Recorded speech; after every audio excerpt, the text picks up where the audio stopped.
సభాధ్యక్షులు సహచర మంత్రివర్యులు కృష్ణారావు గారికి, పెద్దలు గౌరవనీయులు రాష్ట్ర ముఖ్యమంత్రి వర్యులు రేవంత్ రెడ్డి గారికి,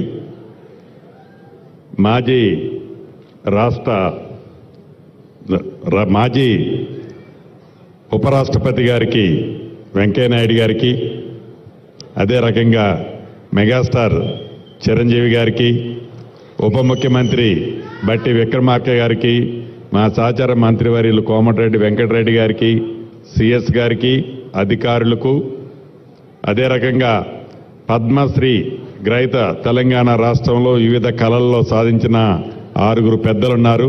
వారందరికీ, వేదిక మీద ఉన్న అధికారులు, వేదిక మీద ఉన్న ప్రేక్షకులందరికీ మనస్ఫూర్తిగా హృదయపూర్వక నమస్కారం. మొన్న కేంద్ర ప్రభుత్వం ఏదైతే పద్మ విభూషణ్ పెద్దలిద్దరికీ మన ప్రాంతం నుంచి తెలుగు వారికి వెంకయ్యనాయుడు గారికి, మెగాస్టార్ చిరంజీవి గారికి ఇచ్చారో, వ్యక్తిగతంగా నా తరపున, రాష్ట్ర ప్రభుత్వ తరపున వారికి అభినందనలు, కృతజ్ఞతలు తెలియజేసుకుంటున్నాను. వెంకయ్యనాయుడు గారి గురించి ఒక విషయం చెప్పాల్సిన అవసరం ఉంది. 16వ పార్లమెంటు సమావేశాల్లో వెంకయ్యనాయుడు గారు ఆనాడు కేంద్ర మంత్రివర్యులుగా ఉన్నారు. నేను సభ్యుడిగా ఎంపీగా ఉన్నాను. ఈ పార్లమెంటు సమావేశాలు జరిగేటప్పుడు జనం అంటే సభ్యులమైన మేము అనేక కారణాల చేత ఆ సమావేశాల్లో, ఆ హాల్లో ఎవరికి తోచింది వారు మాట్లాడుతుంటాం.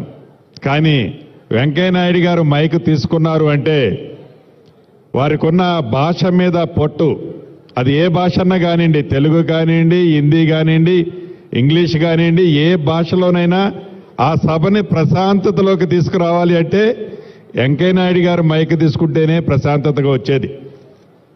అంత పెద్ద రాజకీయంగా కురువృద్ధులు, అనేక ఒడిదొడుగులు చూసి ఏ వ్యక్తి అయినా ఉన్నతమైన స్థానాల్లో అధిరోహించాలని కోరుకుంటారో దాంట్లో వెంకయ్యనాయుడు గారు ఆ స్థానానికి పోయి వారు రిటైర్మెంట్ అయినట్టు అనుకుంటున్నాను. మనస్ఫూర్తిగా భగవంతుడు వారికి నిండా నూరేళ్లు ఉండే విధంగా భగవంతుడు దీవించాలని కోరుకుంటూ, అదే రకంగా చిరంజీవి గారు, నేను చిరంజీవి గారి ఫ్యాన్ని. నా చిన్నతనంలో వారిది ఏ సినిమా వచ్చానో కూడా తప్పకుండా చూసేవాడిని.